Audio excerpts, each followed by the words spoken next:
This city loves me. Even the stoplights are concerned with my health. The ones at North and Alabama tells me, wait when it turns red and go when green, not content to let me rely on my own eyes. Usually I drive these streets and miss the aster blooming between apartment buildings, the killer whales hanging midair on a building on the corner of St. Clair and Delaware, miss the way the Riley Towers loom above me like Godzilla on a rampage, miss the human city where a man sits on a bench with a briefcase, an O'Malley bag, takes off his glasses and cleans them with a gleaming white handkerchief, a simple gesture that goes beyond young or old. Every day my young students in the city write about my generation, your generation, and our generation, until my head swirls with generations, as in you generate, I generate, we generate, as in somebody generated this cornerstone of the old Sears Roebuck building, its date so faded all I can see is 19-something, erected by Samuel L. somebody.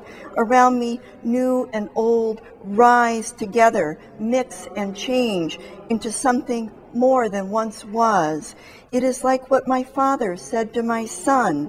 Things sure have changed since I went to high school here 60 years ago, to which my son answered, well, I sure hope so.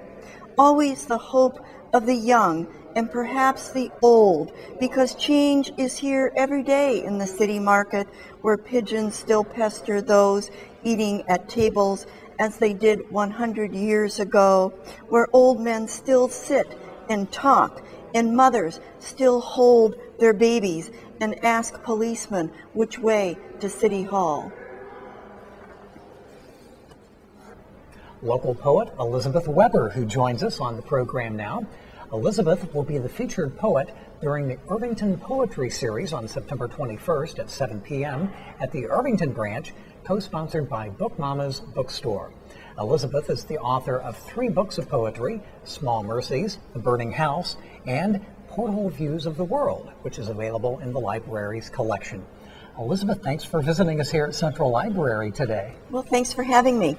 What about the poem that you just read for our viewers? That poem was selected to be part of the cultural trail. It's going to be at Poets Place, which is, I think, on the corner of Alabama and Vermont, and I wrote it in response to the call for poems for the cultural trail.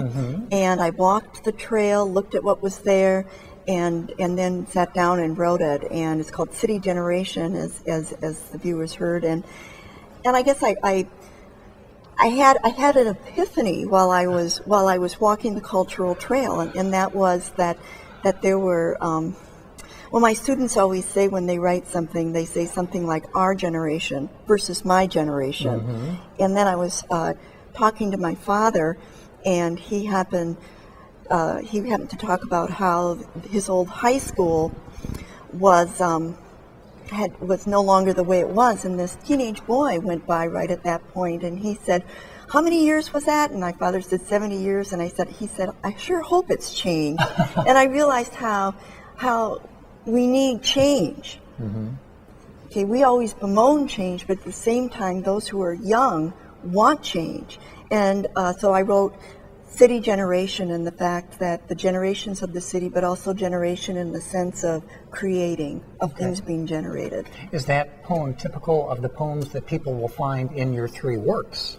Oh, that's a really good question.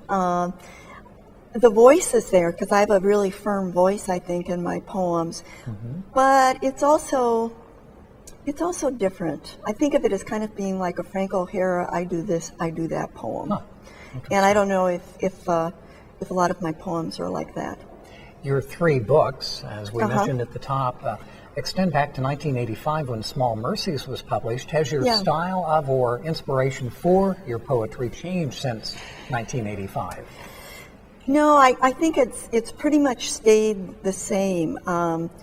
I found a group of poems just recently. I call them the Lost Nebraska poems. and they're actually it's a whole new book of poems. And my computer died back in 1990, I think it was 98 or 99, and I got a virus, and so I lost all these poems. And I happened to be going through my files and found hard copies of them buried. And I was looking at them, and I was realized that that a lot of the same things that got me writing poem, which I think is landscape, which actually, if you think about city generation, that is about landscape. So there's that still, it's a cityscape, but it's still landscape. And so I'm still very interested in landscape. I'm interested in setting, people reacting to their setting, our relationship to setting. So that's still there. Well, again, Elizabeth will be presenting at the Irvington Poetry Series on September 21st at the Irvington branch. What will people expect from that program? Well, I think I'm going to be reading from my books, of course, but also I think I'm going to be reading some new poems. I'm really excited about the new poems that I've been writing, well, and reading too. So, yeah. And what about some of your new works? What's on the table? What can people expect from you to be published anytime soon?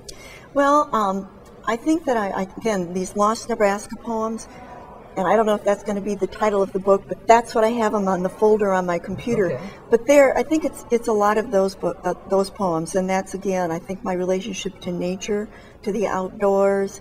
They're kind of metaphysical in a way. Okay. Sounds interesting. Yeah. And thanks for joining us, and good luck at your program again on September 21st at the Irvington branch. It's part of the expanded series of the Irvington Poetry Series held throughout the fall. You can learn more about that by visiting the Irvington branch or the library's website. And you can also review and place a hold on Elizabeth's latest work of poetry, Porthole Views of the World, at imcpl.org.